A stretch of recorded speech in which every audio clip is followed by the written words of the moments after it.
Oh, look at you, still breathing, still standing, still here. And that right there is the plot twist they never saw coming because they threw everything at you, didn't they? Everything.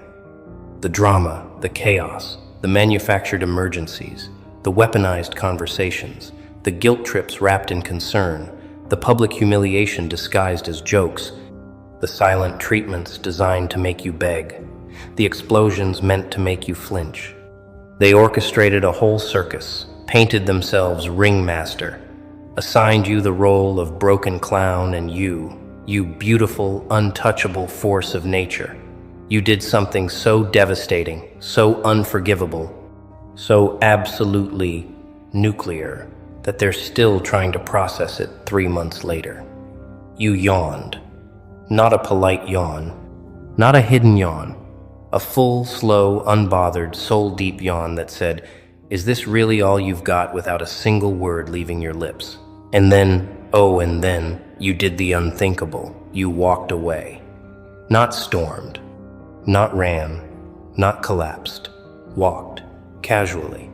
Like their entire performance was a commercial break you didn't care to sit through. No explanation, no defense, no final speech. Just the sound of your footsteps, getting quieter, while their world got louder with panic. And now, right now, as you're watching this, they're somewhere losing their absolute minds because the script flipped, and nobody taught them how to handle a main character who refuses to play.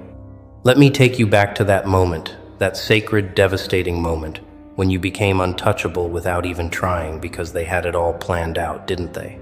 They knew exactly how it was supposed to go. They'd push, you'd react, they'd accuse, you'd defend, they'd create chaos, you'd scramble to fix it. They'd play victim, you'd apologize. They'd set the trap, you'd walk right in, panic in your eyes, words tumbling out, desperate to prove your innocence, to make them understand, to fix what they broke on purpose. That was the game. That was always the game. Your pain was their power. Your reaction was their fuel. Your emotional breakdown was their highlight reel, their proof that they still mattered, that they could still make you feel, that you still cared enough to hurt. They needed you on your knees. They needed you crying. They needed you small. And for a while, maybe you were. Maybe you gave them that. Maybe you played the part they wrote for you, starring in their drama, hitting your marks, delivering your lines right on cue. But something shifted, didn't it? Something deep, something quiet, something permanent. Maybe it was exhaustion. Maybe it was clarity. Maybe you just finally saw through the smoke and mirrors and realized you were fighting shadows, arguing with people who weren't listening, crying for people who were taking notes, breaking for people who were collecting your pieces as trophies. So when they came at you again, locked and loaded with their usual arsenal, the guilt, the blame, the twisted narratives, the fake urgency, the manufactured crisis designed to make you drop everything and prove you still cared. Something inside you just stopped. Not broke, stopped. Like a machine that finally realized it was never supposed to run on that fuel. They were mid-sentence, mid-performance, mid-manipulation, expecting the usual song and dance, the panic, the defense, the scrambling, the begging for understanding. And instead, you looked at them, really looked, not with anger, not with hurt, with something so much worse, boredom, complete, soul-crushing, spirit-breaking boredom. Your face didn't even change. Your heartbeat didn't even spike. You just yawned, slow, deliberate, like their best material was a rerun you'd seen 47 times and couldn't even pretend to care about anymore. And in that yawn, in that single moment of absolute nonchalance, you destroyed 5 years of their psychological infrastructure. Because that yawn, that wasn't disrespect. That was indifference. And indifference, real indifference, is the only thing narcissists, manipulators, drama addicts, emotional vampires, chaos creators cannot survive. You can fight them, they'll fight back. You can hate them, they'll feed on it. You can love them, They'll weaponize it, but bore them. Show them they don't even register as interesting anymore. Show them that their best performance doesn't even warrant a reaction. That's the kill shot they never recover from. And then you walked away. Oh, the walk. The legendary, iconic, untouchable walk. Not a dramatic exit. No slammed doors, no shouted declarations, no tears streaming down your face while you deliver some movie monologue they can twist later. Just movement. One foot in front of the other, steady, unhurried, like you were leaving a room where someone was telling a boring story, not ending a relationship, not walking away from years of history, not severing ties they thought were chains. You didn't even look back. Not once. Because looking back would have implied they were worth the neck turn, worth the final glance, worth any indication that you cared about their reaction. You didn't. You don't. And that is what broke them. See, they expected rage. They planned for rage. They had 17 speeches prepared for your rage, victim cards ready to play, witnesses on standby, screenshots loaded, narratives crafted, ready to paint you as the villain the second you snapped. They needed you to snap. Your rage would have been their redemption arc. Your breakdown would have been their proof that they were right all along, that you were unstable, that you were the problem, that they were justified in every manipulation, every lie, every tactic. But you didn't give them rage. You gave them nothing. Absolutely nothing. No fuel, no content, no material to work with. You became a blank wall they kept throwing paint at, and every color just slid off, hit the floor, left them standing there covered in their own mess, wondering why it wasn't sticking anymore. Now, let's talk about what happened after. Because this is where it gets beautiful, where it gets poetic, where the universe itself seemed to take notes because you walked away and suddenly their entire ecosystem collapsed like a sandcastle at high tide. First came the confusion. They stood there, frozen, mid-script, mid-manipulation, dialogue prepared, tactics ready, and you were just gone. Physically gone. Emotionally gone. Energetically gone. They sent the messages. You didn't open them. They made the calls. You didn't answer. They showed up. You weren't there. They tried the guilt trips. You didn't book the flight. They played victim. You weren't in the audience. They staged emergencies. You didn't come running. For the first time in years, maybe ever, their chaos had no audience. Their drama had no supporting cast. Their manipulation had no target. And without you there to react, to respond, to care, to fix, to save, to explain, to defend, to break, they had to sit with themselves. Just themselves. No distraction. No supply. No mirror to reflect the version of reality they needed to believe. Just them and the echo of their own emptiness. And that silence, that absence, that complete lack of you drove them absolutely insane because they realized something terrifying. Without your reaction, they're not interesting. Without your pain, they're not powerful. Without your attention, they're not even real. Then came the second phase, the performance phase. Because manipulators, drama addicts, emotional terrorists, they don't just accept defeat, they escalate. They performed for mutual friends, painted themselves victims of your cruelty, your coldness, your sudden inexplicable change. They told stories, twisted timelines, edited conversations, rewrote history, crafted narratives where they were saints and you were a monster who just left for no reason. Out of nowhere, proof of your instability, your lack of loyalty, your dark heart. They posted cryptic things online, vague enough for plausible deniability, specific enough for anyone who knew to understand it was about you. They waited for you to break silence, to defend yourself, to tell your side, to clear your name, to fight for your reputation, to prove you weren't what they said you were. And you just kept living. Posting sunsets, smiling in photos, thriving visibly. Not one word about them, not one hint of drama, Not one passive-aggressive quote, not one explanation, not one defense. You were out here acting like they never existed, like those years were a prologue you skipped, like their entire campaign to destroy you was a fly you brushed off without looking. And that silence, that refusal to engage, that absolute lack of acknowledgement that made their stories sound desperate. Because if you're not defending yourself, if you're not even bothered enough to address it, then maybe, just maybe, their version isn't the truth. Maybe you know something they don't. Maybe you have the real receipts and you're just not showing them because they're not even worth the effort. The third phase, this is where they started unraveling publicly because by now, weeks have passed, maybe months, and you're still fine. Better than fine.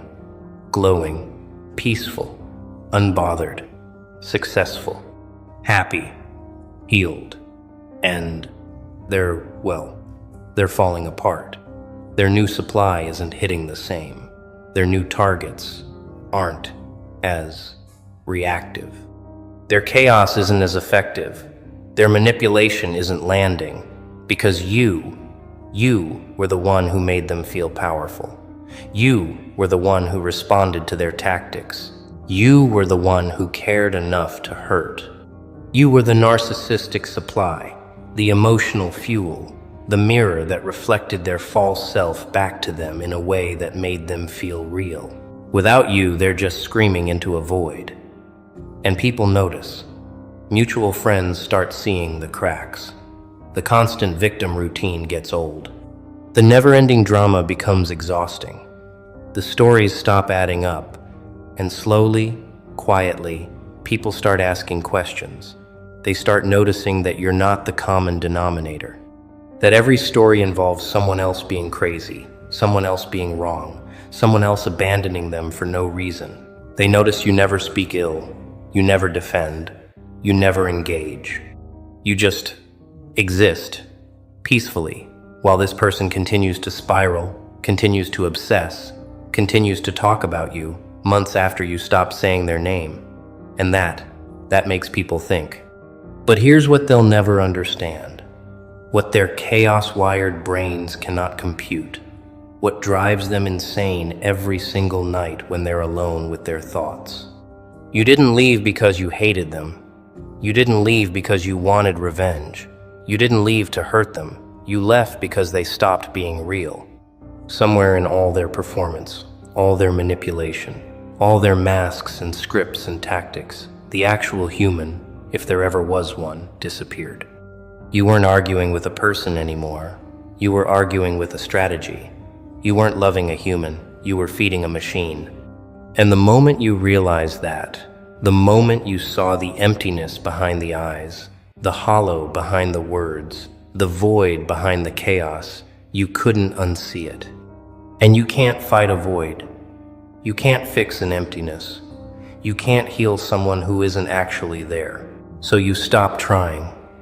You stop playing. You stop participating in a game you didn't even sign up for. You chose yourself. You chose peace. You chose sanity. You chose a future where your energy goes to things that grow, not things that consume. You chose silence over their noise. You chose absence over their presence. You chose nothing over their everything. And that choice, that simple, devastating choice to just stop, broke their entire system. Now, let's talk about you, about what you became in that silence. Because while they were spiraling, performing, manipulating, obsessing, you were doing something they can't even comprehend. You were healing, quietly, privately, without an audience, without updates, without a redemption arc they could follow. You processed years of pain they inflicted. You untangled the knots they tied in your mind. You removed the programming they installed. You questioned the beliefs they fed you. You unlearned the patterns they trained into you. You remembered who you were before them. And slowly, piece by piece, breath by breath, day by day, you rebuilt yourself from the foundation up, not the version they wanted, Not the version they needed, not the version that would ever go back. The real you, the unbothered you, the unshakable you. The you that can watch their tactics and feel nothing because you studied the blueprint, you see the wires, you know the game, you understand the script, and you're just not interested in performing anymore. You know what real connection feels like now. You know what healthy looks like. You know what peace feels like. You know what genuine love, friendship, respect actually feels like. And their counterfeit version, their manufactured intimacy, their performance art relationship, their chaos disguised as passion, looks so cheap now, so obvious, so embarrassingly transparent that you can't believe you ever fell for it. And the confidence, oh, the confidence that came with that clarity, because you're not walking around defensive anymore, waiting for the next attack, the next accusation, the next guilt trip, the next manufactured emergency. You're not rehearsing explanations in your head. You're not preparing defenses for crimes you didn't commit. You're not preemptively apologizing for existing. You're just existing, freely, loudly, unapologetically. And people notice. They notice the lightness, the ease, the genuine smile, the real laugh, the peace that radiates from you like you're carrying sunlight in your chest. They notice you're not complaining, you're not venting, you're not trauma dumping, you're not seeking validation. You're just good, solid, whole, like someone who survived something they're too dignified to discuss. And that quiet strength, that unspoken resilience, that unbothered energy makes you magnetic in ways their chaos never could. Because healthy people, real people, people with substance, they're attracted to peace. They're drawn to stability. They're magnetized by people who don't need saving, don't need fixing, don't need constant validation, who just exist confidently in their own skin. You became that. You became the person they tried to destroy. And instead of becoming destroyed, you became untouchable. Meanwhile, back in their world, things are getting desperate because enough time has passed now that they can't pretend anymore. They can't pretend you're coming back. They can't pretend you still care. They can't pretend their new supply is working. They can't pretend they're fine. The mask is cracking. The performance is exhausting. The lies are getting harder to keep straight. They're watching your life from whatever distance they can, through mutual friends, through social media, through breadcrumbs of information they gather like a detective obsessed with a cold case. And every update destroys them. You got a promotion. You traveled somewhere beautiful.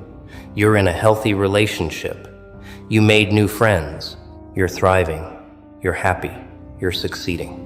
You're doing all the things they said you'd never do without them, that you needed them to achieve, that you were too weak, too broken, too damaged to accomplish alone. And every win, every smile, every peaceful moment you have is evidence that they were the problem. Not you. Never you. Them. Their chaos. Their manipulation. Their toxicity. You weren't broken. You were breaking under their weight. You weren't weak. You were exhausted from carrying them. You weren't the problem. You were the solution they kept sabotaging because your healing meant their exposure. Let's talk about the moment they try to come back. Because they will. They always do. It might be months. It might be years. But eventually, when their new supply dries up, when their tactics stop working, when they're alone with the consequences of their choices, they'll reach out. It'll be wrapped in false humility, coated in fake growth, disguised as an apology that's really just bait. They'll say they've changed. They'll say they understand now. They'll say they're sorry, not for what they did, but for how you felt about what they did. They'll list the therapy appointments like credentials. They'll reference self-help books like homework. They'll perform vulnerability like a scripted monologue. And they'll wait. Wait for you to soften. Wait for you to forgive. Wait for you to give them one more chance, because that's what you always did before.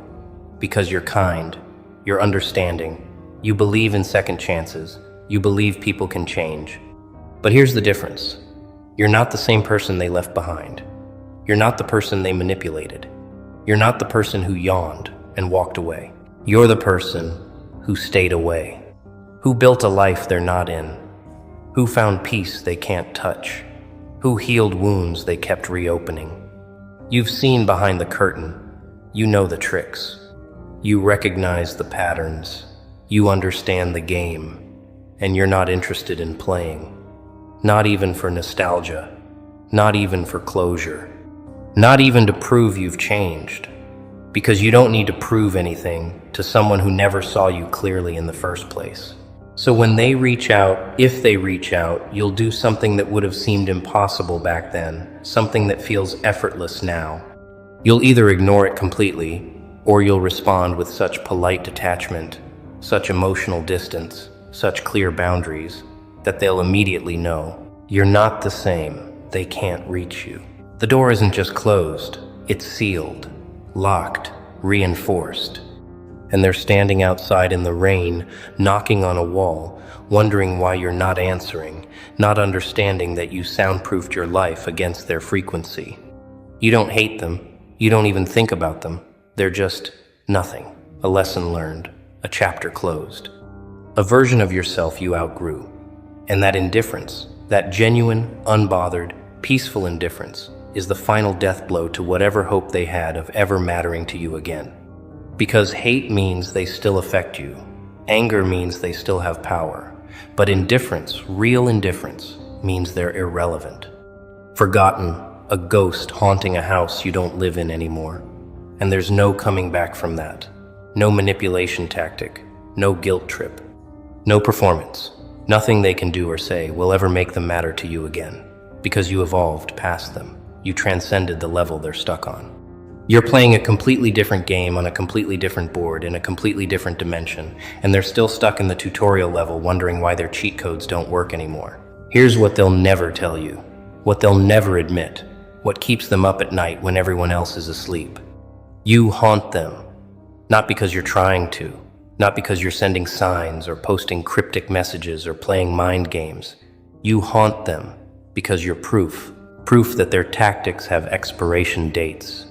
Proof that manipulation doesn't work on people who wake up. Proof that love, real love, doesn't look like chaos. Proof that they're not as powerful as they thought. Proof that they're not as special as they believed. Proof that you didn't need them to become this version of yourself. You needed to lose them to find yourself. Every time they see you thriving, it's a mirror showing them their own emptiness.